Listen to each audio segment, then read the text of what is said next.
Her water broke all over the diner floor, and Rosemary's first thought wasn't about the baby.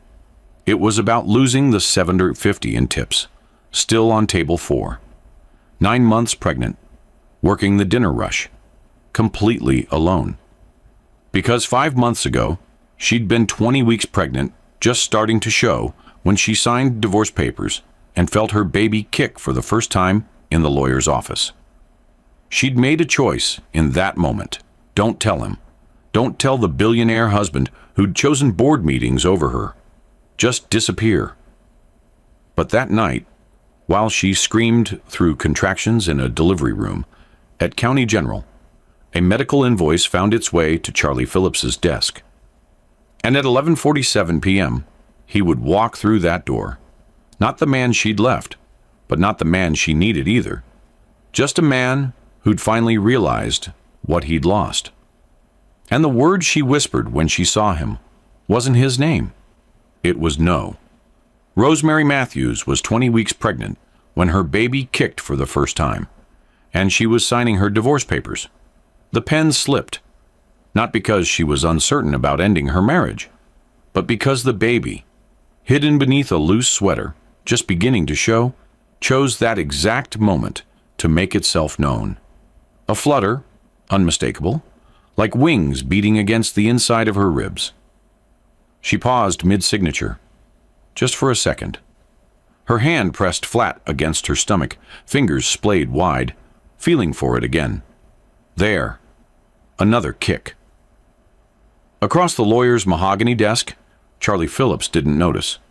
He was scrolling through his phone, responding to emails about the Singapore merger, already halfway into his next meeting before this one. This marriage was officially over. Rosemary picked up the pen again. This time, her hand was steady. She signed her full name in careful cursive, the same signature she'd used on their marriage license 4 years ago. Different ink, different meaning. Same woman who had believed love could survive anything. She was wrong. Charlie signed 30 seconds later. No hesitation. No pause to read the terms. Just his name in sharp, efficient strokes, the way he signed every contract. Clinical, transactional, done. "I'll have my attorney file it tomorrow," he said, not looking up. Rosemary nodded. She didn't tell him about the morning sickness she'd been hiding for 14 weeks. Didn't mention the doctor's appointment she'd gone to alone 3 months ago, the one where Dr. Patterson had smiled and said, "Congratulations, you're 11 weeks pregnant." She didn't tell him that the baby they'd been trying for 2 years of perfectly timed ovulation windows and negative tests, and his repeated promises of "after this quarter," had finally, impossibly, arrived. Right as she was walking away. What Charlie Phillips didn't know would change both their lives forever. But in that moment, standing in his attorney's office with divorce papers between them and their baby kicking inside her, Rosemary made a decision that would haunt her and save her in equal measure. She stayed silent, because telling him would mean staying. And staying would destroy her faster than leaving ever could. It was 11:47 p.m. when Rosemary zipped her suitcase closed. One suitcase. That's all she took. Practical items only. Maternity clothes she'd bought in secret. Toiletries. The prenatal vitamins she'd been hiding. The ultrasound photos folded inside her wallet, showing a baby at 11 weeks, then 15, then 19. She moved through the house like someone cataloging evidence, deciding what mattered and what didn't. The wedding album? Left behind. The jewelry he'd given her on anniversaries? Left behind. The cashmere blanket they'd bought in Italy? Left behind. She took the coffee pot, the one her grandmother had given her, the only thing in this house that had been hers before it became theirs. Her phone buzzed. A notification from Charlie's assistant. Mr. Phillips will be in Tokyo for 2 weeks starting Monday. Updated itinerary attached. 2 weeks. She'd be gone in 2 hours. Rosemary stood in the doorway of their bedroom, his bedroom now, and felt nothing. Not anger, not sadness. Just the cold, clarifying relief of someone who'd finally stopped pretending. At 20 weeks pregnant, she was past the point where hiding was easy. Soon, people would notice. Soon, questions would come. Soon, staying in this city would mean explaining why her billionaire ex-husband's baby was growing inside her. She left one thing behind that would haunt her later. A note, not an explanation, not an apology. Just 4 words on the kitchen counter, written on the back of a grocery receipt. I needed my life back. She didn't sign it. The night bus smelled like diesel fuel and someone's leftover fast food. Rosemary sat in the back, her suitcase wedged under her feet, one hand pressed flat against her stomach, where the kicks were becoming more frequent.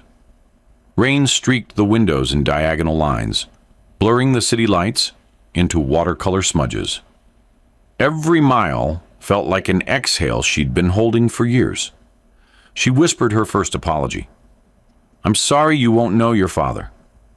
Her voice cracked on the word father, so she tried again. I'm sorry I'm doing this alone. Better. The woman across the aisle, heavily pregnant herself, glanced at Rosemary's stomach, then met her eyes. A small nod passed between them, the universal language of women surviving without the fathers. Rosemary thought about the last time Charlie had come home before midnight. 6 months ago.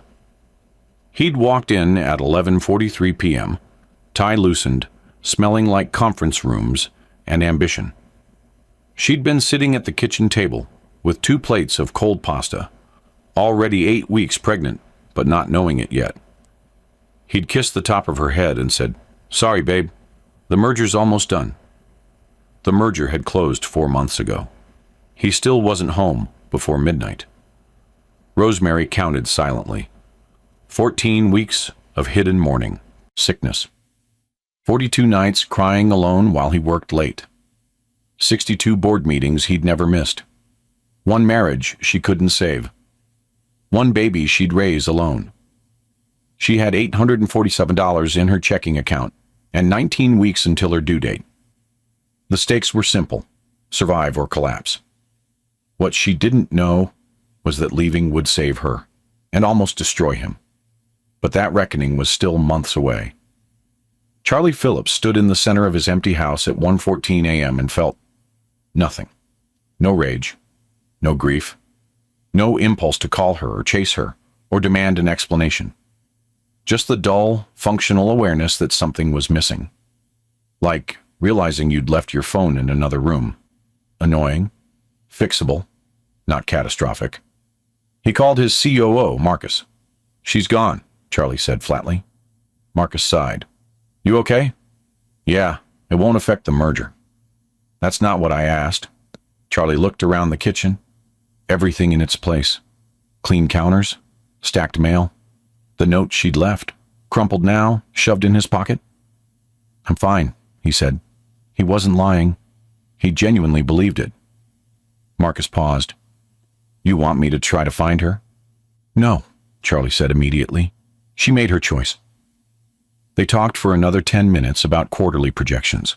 When Charlie hung up, he opened the fridge for a beer. That's when he saw them. Prenatal vitamins. The bottle was half empty, tucked behind the oat milk Rosemary always drank. Charlie stared at it for 5 full seconds. Then he threw it away. He didn't register what it meant. His brain filed it under things Rosemary left behind and moved on. It would take 127 days for him to understand what he'd thrown away. But that night, standing alone in his spotless kitchen, Charlie Phillips told himself the divorce had been logical, reasonable, the natural end to something that had stopped working. He told himself Rosemary was probably happier now. He told himself he'd be fine. He almost believed it. The question he didn't ask, the one that would gnaw at him in quiet moments, was this. Why had she left without fighting? Why had the woman who used to argue with him about everything walked away in silence? He didn't have an answer, and by the time he did, it would be too late to undo the damage. Rosemary wasn't the first woman to choose herself over a man who wouldn't choose her. And if you've ever had to walk away from someone you loved because staying meant losing yourself, you're not alone here. There are thousands of us watching, understanding, remembering. Stay with me, because this story gets harder before it gets hopeful. Charlie Phillips had cried 3 times in his adult life. His father's funeral, the hostile takeover, the day his first company failed. His marriage ending wasn't one of them. 4 months after Rosemary left, the house felt wrong, not broken, not empty in the way abandoned places feel empty, just off. Like a room where the furniture had been rearranged by someone who didn't understand how the space was supposed to work. Charlie stood in the kitchen at 6:47 a.m., waiting for his coffee to brew. Wake up, shower, coffee, work until 11 p.m., sleep, repeat. He'd become efficient at loneliness. His assistant had asked yesterday if he wanted to sell the house. "It's a lot of space for one person, Mr. Phillips. We could find you something more suitable." "No," Charlie had said immediately. She'd waited for an explanation. He didn't have one. The coffee machine beeped. Charlie reached into the cabinet and pulled out 2 mugs without thinking. Set them both on the counter. Poured coffee into the first one. Black, no sugar. He was halfway through his first sip when he realized. The second mug sat empty on the counter. Charlie stared at it, then put it back in the cabinet. He'd been doing this every morning for 4 months, reaching for 2 cups, catching himself, putting the second one away.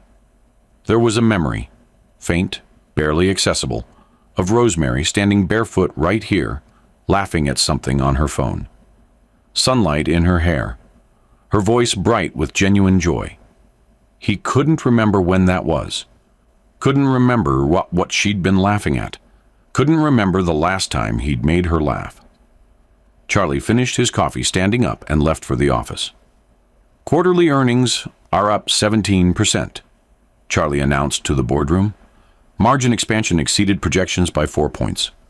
The Singapore deal closed ahead of schedule, and we're positioned for aggressive growth in Q4. The board applauded.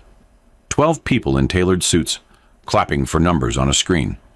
Charlie felt nothing. Not pride, not satisfaction, not the rush he used to get from winning. Just the dull awareness that he'd done what he was supposed to do. Again. After the meeting, Marcus, his COO and closest thing to a friend, suggested lunch. They sat at an expensive restaurant Charlie couldn't taste. Marcus ordered for both of them, made small talk about the Singapore deal, then set down his fork. "You seem different." Charlie looked up. "Different how?" "Distant, more than usual." "I'm fine." Marcus studied him. "Have you heard from Rosemary?" The name landed like a stone in still water. "No," Charlie said flatly. "Why would I?" Marcus hesitated, opened his mouth, closed it, then said carefully, "Just wondering." What Marcus didn't say would change everything, because Marcus had seen something 5 weeks ago. A woman who looked exactly like Rosemary. Same dark hair, same careful walk, but slower, heavier. Coming out of a prenatal clinic across town, very pregnant. He'd only caught a glimpse before she disappeared into a bus. He'd told himself it couldn't be her, but the image stayed with him.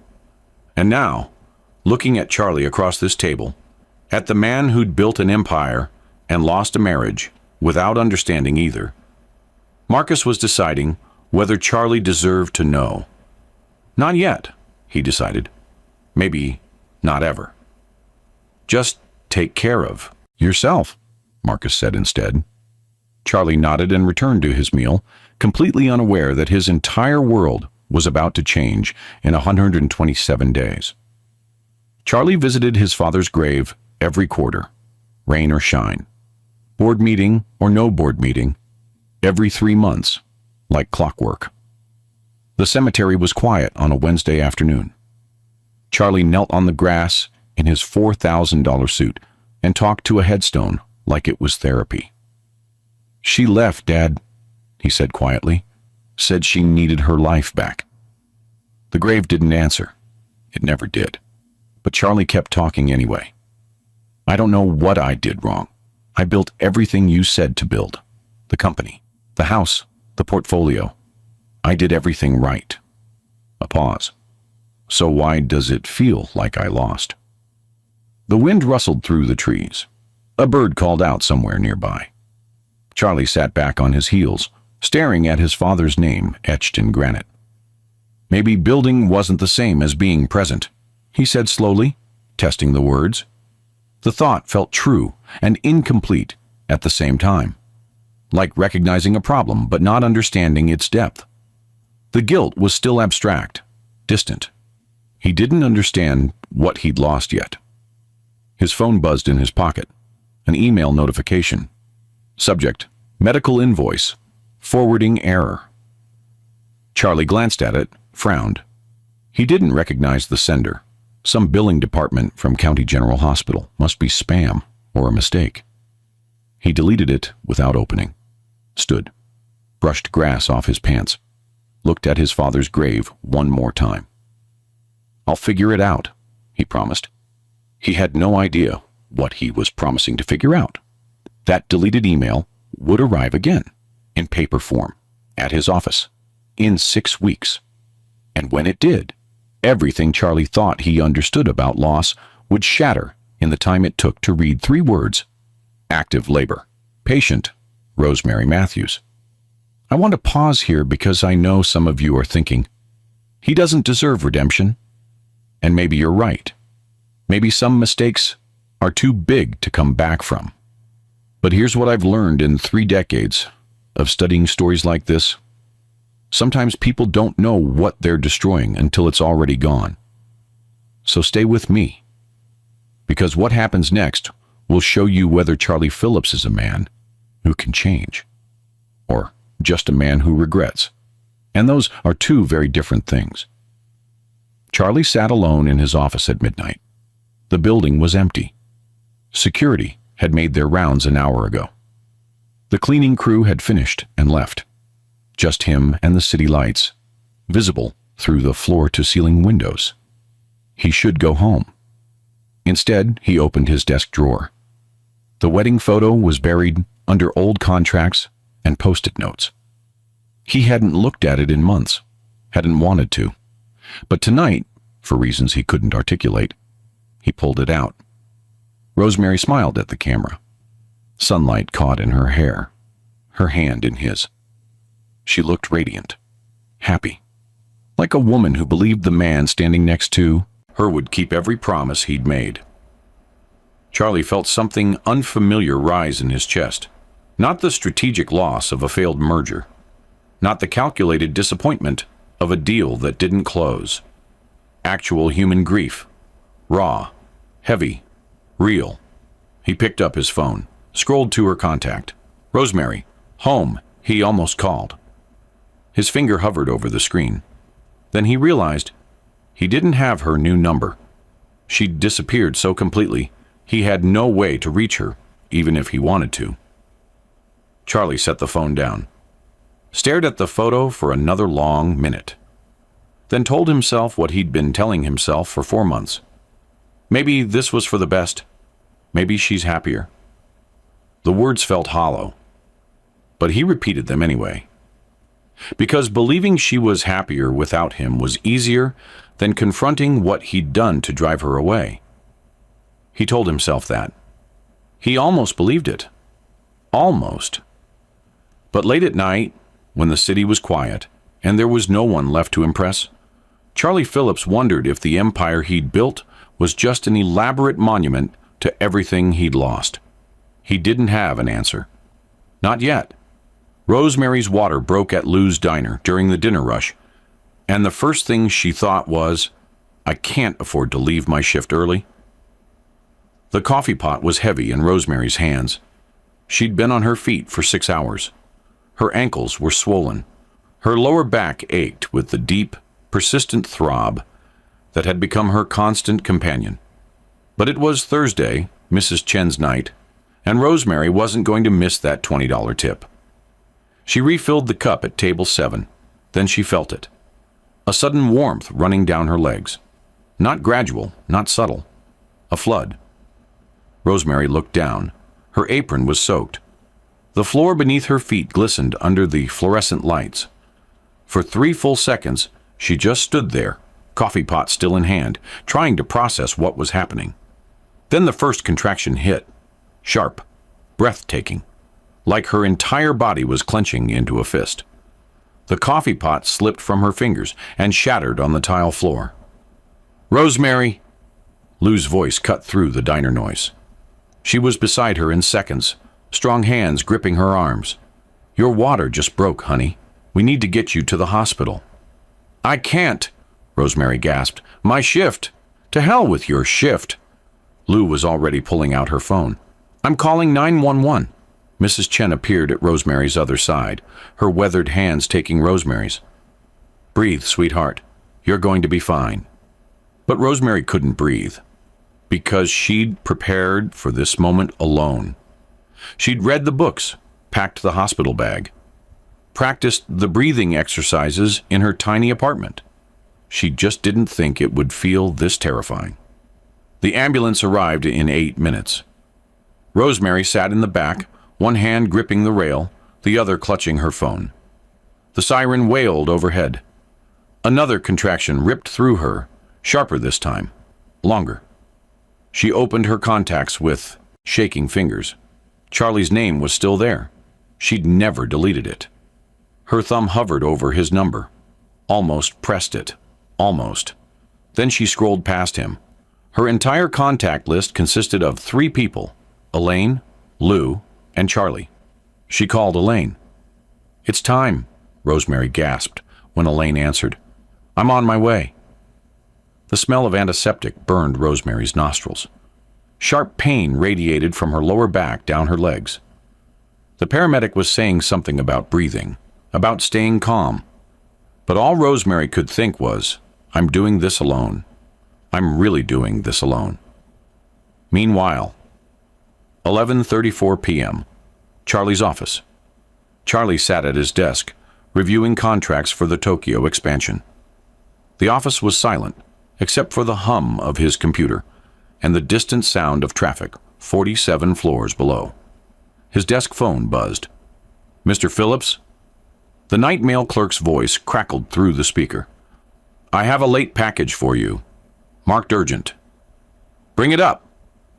2 minutes later, a manila envelope sat on his desk. Charlie opened it without thinking. Inside, a medical invoice, forwarding notice paperwork, a statement from County General Hospital Billing Department. Patient, Rosemary Matthews. Charlie's chest tightened.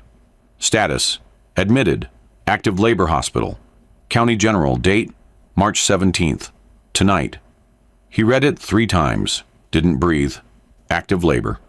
His brain calculated automatically. 9 months since the divorce signing. 9 months since she'd walked away without explanation. His hands started shaking. The baby. There was a baby. His baby. For 9 months, Rosemary had been pregnant. For 9 months, she'd been alone. For 9 months, she'd carried his child, while he convinced himself she was happier without him. Charlie didn't think, didn't call, didn't text. He just grabbed his coat and ran. County General was 47 minutes away. Charlie made it in 31. He drove through red lights, swerved around slower cars. His hands gripped the steering wheel so tight his knuckles went white. His mind raced with calculations he couldn't complete. 9 months. She was pregnant when she left. When she signed those papers. When I threw away those prenatal vitamins. The memory hit him like a physical blow. The vitamins in the fridge. He'd thrown them away without thinking, without asking why they were there. He'd thrown away the evidence of his own child. Charlie's phone rang. Marcus. He didn't answer. It rang again. His assistant. He silenced it. Nothing mattered except getting to that hospital, except seeing her, except understanding what he'd missed.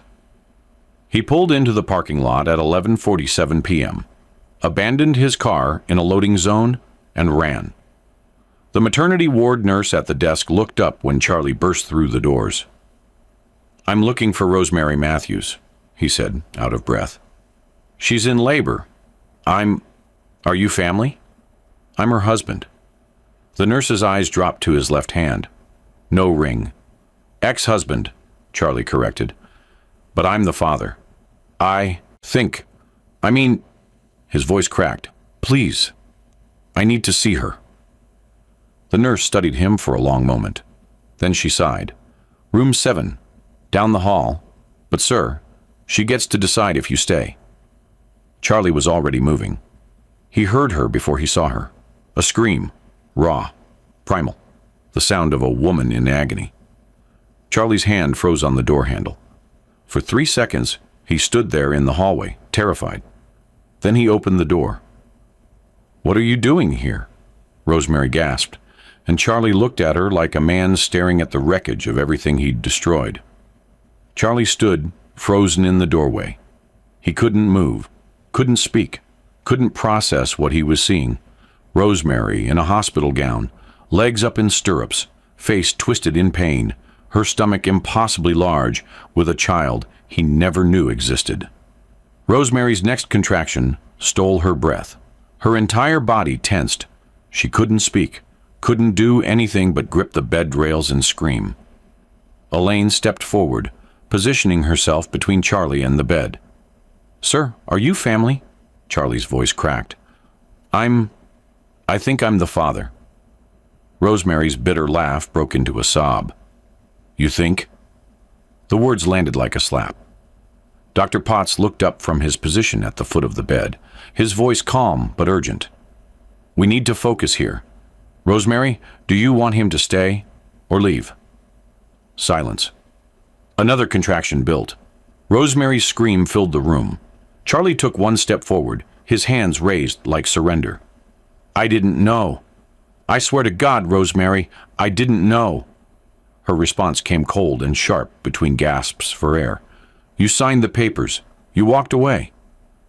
"I walked away from you," Charlie said quietly, his voice breaking. "I never would have walked away from this." The words hung in the sterile air. Was he lying? Did it matter? Rosemary wanted to believe he was performing, that this was another calculated move from a man who'd built his life on strategy. But looking at him now, disheveled, terrified, shaking, she didn't see the billionaire CEO. She saw a man who'd just realized what he'd lost. Dr. Potts's voice cut through. "Rosemary, your choice. Now." The contraction passed. Rosemary's breathing steadied enough to think. To look at Charlie, really look at him. His coat was inside out. His tie was gone. His eyes were red-rimmed and wild. This wasn't the composed man who'd signed divorce papers without reading them. This was someone barely holding himself together. She saw fear, not entitlement, not calculation. Pure, unfiltered terror. Rosemary nodded once. Charlie's knees buckled. He collapsed into the chair beside her bed, his hands gripping the armrests like they were the only things keeping him upright. He reached for her hand, then stopped himself. His fingers hovered in the space between them, wanting connection, not daring to assume permission. Elaine watched this exchange with careful eyes. She'd seen a lot of fathers in delivery rooms, the ones who belonged there, and the ones who didn't. She couldn't tell yet which one Charlie was. Could he really change? Or was this just another performance? What happened next would answer that question, in ways neither of them expected. Here's what I need you to understand. This moment, when Rosemary let him stay, wasn't forgiveness. It was a calculated risk. She was about to bring a child into the world, and she had to decide. Would her son's first memory be absence or presence? Even if that presence was imperfect, even if it was complicated. Some of you watching have made similar calculations. Maybe with a father, a son, an ex-husband? And if you have, then you know this story isn't about romance. It's about choices we make when we're at our most vulnerable. Keep watching, because what Charlie does next will tell you everything you need to know about who he really is. The delivery accelerated. "Rosemary, I need you to push," Dr. Potts commanded. "Big push, now!" Rosemary screamed and pushed.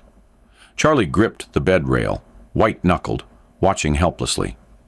"Again," Dr. Potts said. "One more!" Rosemary's scream tore through the room. Then, sudden, fierce, a baby's cry. "It's a boy," Dr. Potts announced. "Jack." Rosemary sobbed. Charlie dropped to his knees beside the bed, shaking violently. The nurse placed Jack in Rosemary's arms. Blood. Vernix. Perfection. Rosemary looked at the tiny face, then at Charlie. "He has your eyes," she whispered. Those 4 words shattered him completely. Charlie reached out, hand trembling. Stopped inches away from touching his son. 2 words changed everything. "May I? Not let me? Not I deserve? May I?" Rosemary nodded. Charlie touched Jack's tiny hand. Jack gripped his finger with surprising strength. Charlie cried openly, heaving, uncontrolled. These weren't tears of joy. They were tears of devastation. Because he understood. He almost missed this. All of it. The past 9 months couldn't be undone. But the next 18 years? Those were still unwritten. The first 72 hours after Jack was born, Charlie Phillips didn't leave the hospital, not once. The chair was vinyl and uncomfortable, designed to discourage overnight stays. Charlie slept in it anyway, or tried to. His back screamed in protest.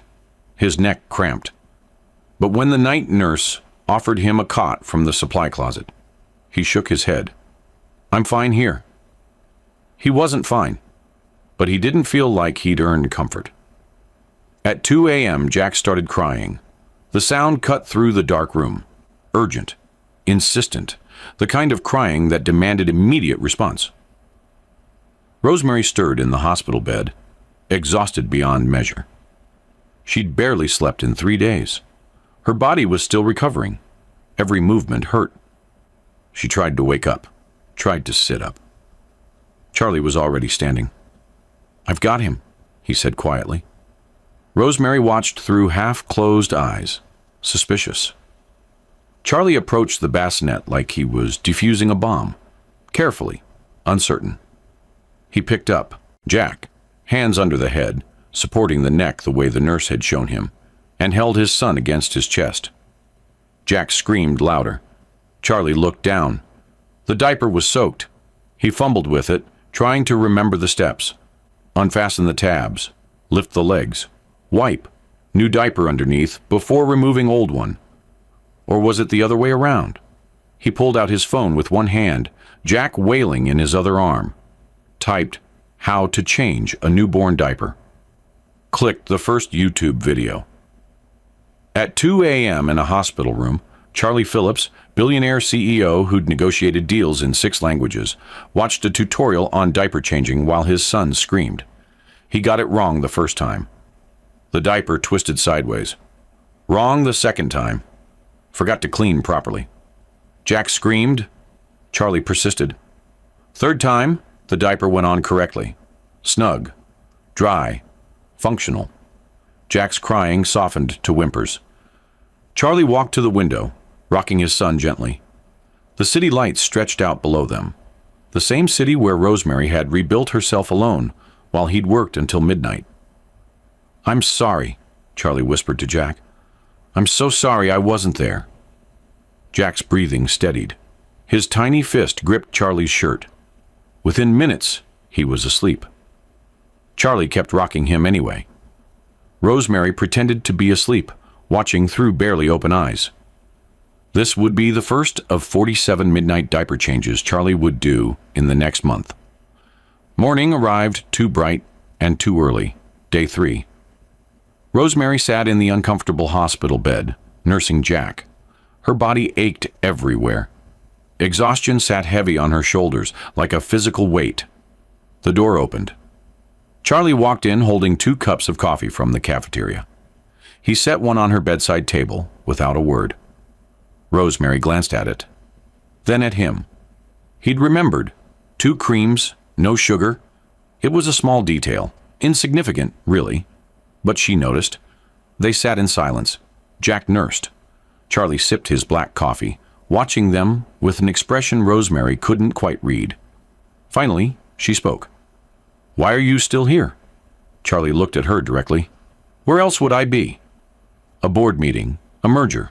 Tokyo. I canceled everything." Her disbelief was sharp. "For how long?" His answer came without hesitation. "However long it takes." "For what?" Charlie set down his coffee.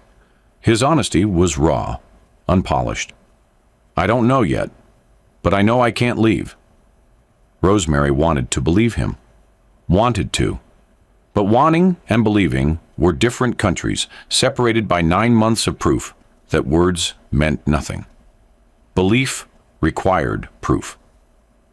By afternoon, Charlie's phone had vibrated 17 times. He silenced it each time without looking. Then Marcus appeared in the doorway. Charlie's COO looked harried, stressed. "Charlie, we need you for the Singapore deal."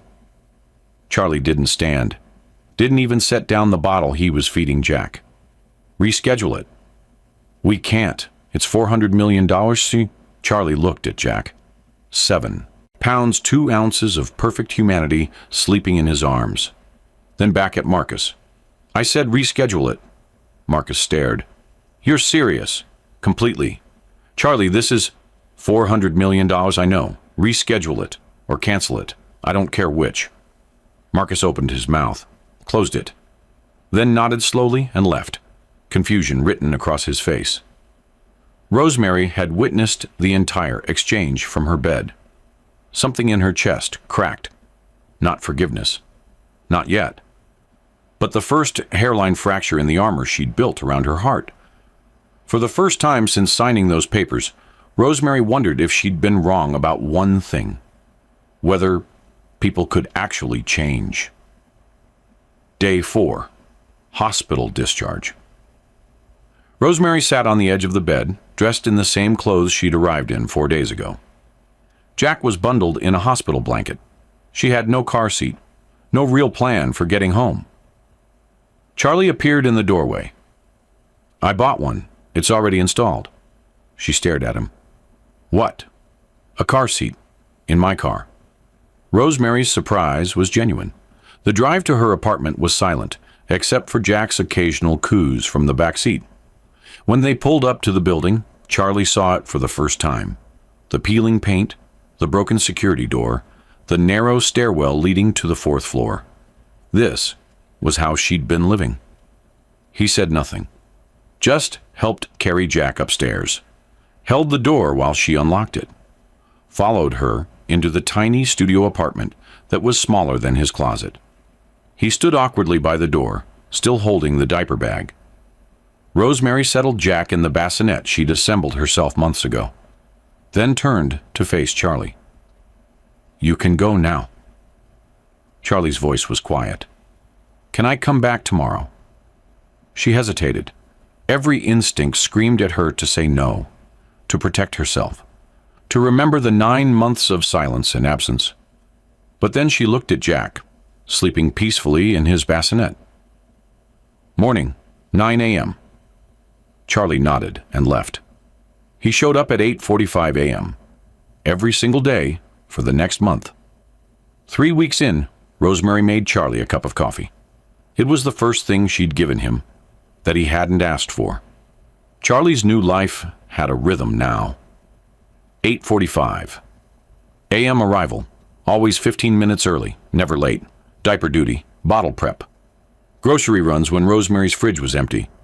Midnight wake-ups when Jack's cries cut through the thin apartment walls.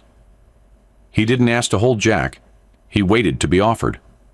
And slowly, day by day, he learned. Jack's cries had languages Charlie was finally fluent in. The sharp, insistent wail meant hunger. The whimpering, escalating cry meant tired. The uncomfortable squirm and fuss meant diaper change. Rosemary watched him learn, watched him fumble and fail and try again. Watched him Google how to burp a baby at 3 a.m. Watched him sing off-key lullabies that somehow still worked. One afternoon in week 3, Jack started fussing. Rosemary looked at Charlie. Then, without a word, handed Jack to him. Not because he'd asked, just because. Charlie's face transformed. Disbelief. Then something softer. Careful reverence. He held Jack against his shoulder, rocking gently. Then Jack spit up. Projectile. All over Charlie's shoulder. The suit was Armani. $3,000. Custom tailored. Charlie looked down at the white vomit soaking into navy fabric and laughed. Not a polite chuckle. A real laugh. Soft. Unguarded. The sound of a man who'd finally figured out what actually mattered. Rosemary stared at him. She'd never heard him laugh like that.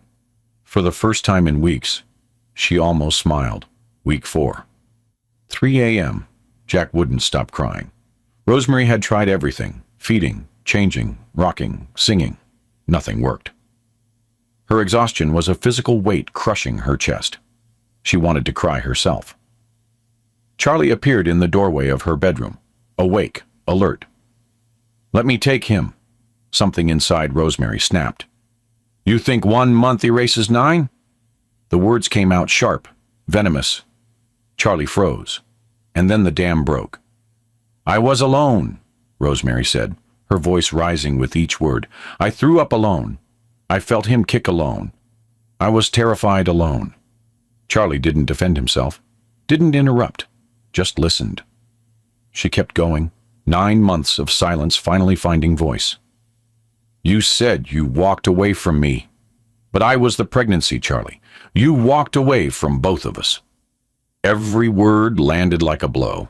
Charlie absorbed them all. "I waited for you," Rosemary continued, tears streaming down her face. "I waited for you to come home, to notice me, to ask me why I was crying in the bathroom. And you never did. You never even looked." Silence filled the small apartment. Even Jack had quieted, sensing the weight of the moment. Charlie's response came quiet, devastated. "You're right. No excuses. No, but I didn't know. No defensive justifications, just, you're right. And I can't fix that. I can't give you those 9 months back." The honesty of it stole Rosemary's breath. Silence stretched between them. Then Charlie spoke again.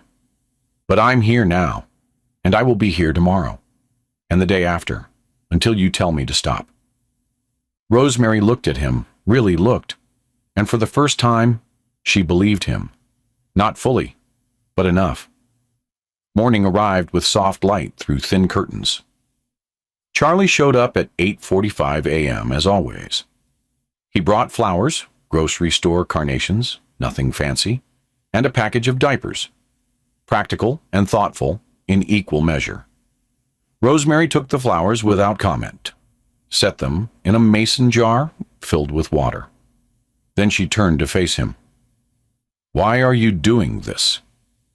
Charlie sat down at her tiny kitchen table, looked at her directly. His confession came raw and unpolished. "I was building an empire, and you were shrinking." The exact words from that night months ago. Full circle. He continued, his voice steady, despite the pain in his eyes. "I thought being successful meant being busy. I thought providing meant being absent. I was wrong about everything that mattered." Rosemary's throat tightened. "And now?" Charlie looked at Jack sleeping in his bassinet, then back at her. "Now I know that empire means nothing if I'm alone in it." Justice wasn't a courtroom or a revenge plot. It was this: a man finally understanding what he'd taken from her. Recognition, admission, the acknowledgement that she'd been right to leave because staying would have destroyed her. Week 6.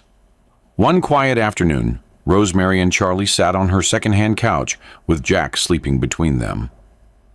The apartment was silent, except for Jack's tiny snores and the distant sound of traffic outside. Charlie's arm rested along the back of the couch, not touching her, but close. Rosemary's head tilted back against the cushion, exhausted. Charlie watched her, memorizing the curve of her profile, the way exhaustion softened her features.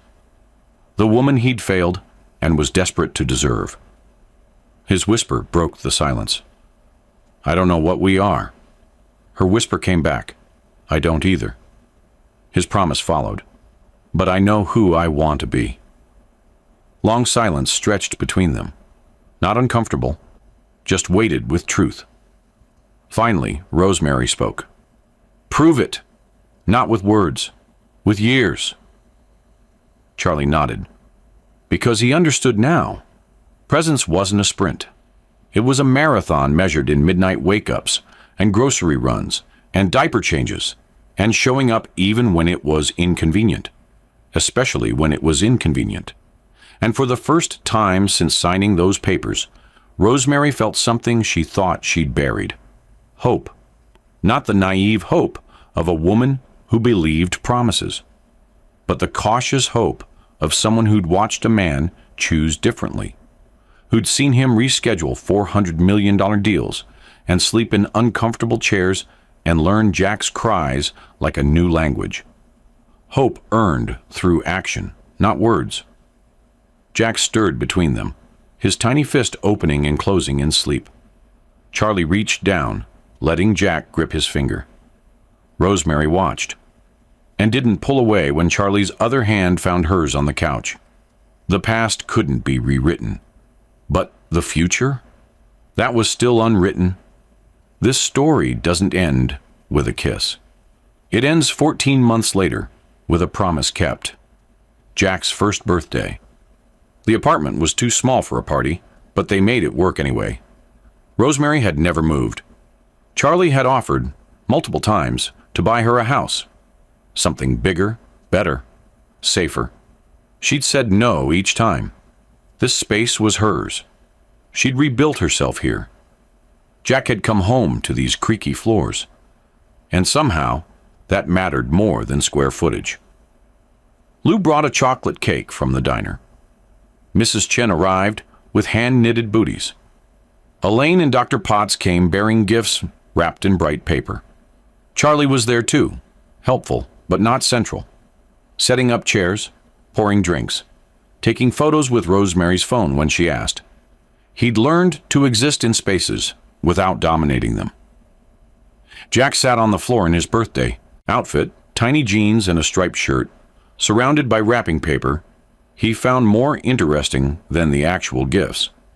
Then he stood, wobbly, uncertain, and took 3 steps toward Charlie before falling forward. Charlie caught him, lifted him up with a laugh. "There's my boy." Rosemary watched this, her smile unguarded for the first time in months. Later, while cutting the cake, Mrs. Chen sidled up next to her, watching Charlie bounce Jack on his knee.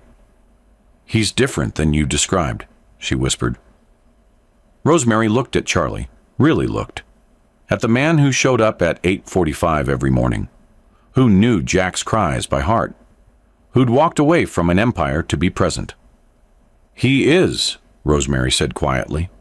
"Or maybe I am." After everyone left, Charlie stayed to help clean. They worked in comfortable silence, Charlie washing dishes, Rosemary putting away leftovers, Jack asleep in his crib after his first taste of sugar crash. Rosemary dried her hands on a towel, then turned to face him. "We should formalize custody." Charlie froze, soap suds dripping from his hands. "Are you asking me to leave?" "I'm asking you to stay, legally." His confusion was written across his face. Rosemary clarified, her voice steady. "Joint custody, official, because you've earned it." Charlie sat down hard in the nearest chair. This was the vindication. Not winning him back, not romance, but recognition. She was choosing him on her terms. "Are you sure?" he asked quietly. I wouldn't offer if I wasn't. That night, Charlie signed the custody papers at her kitchen table.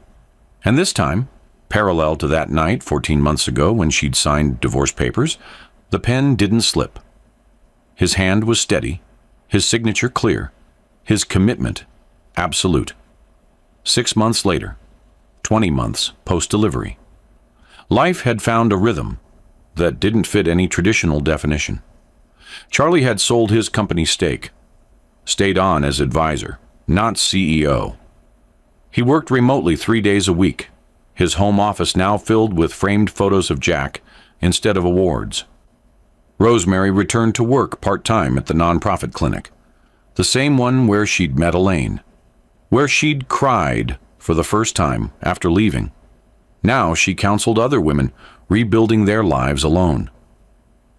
Charlie dropped Jack at daycare those mornings. They weren't remarried. They weren't together in the traditional sense. But Charlie had a key to her apartment. They had dinner together 4 nights a week. Jack called him Dada. Rosemary called him Jack's father. Not ex-husband, not boyfriend. Something undefined but real. Some relationships don't fit into neat boxes. And maybe that's okay.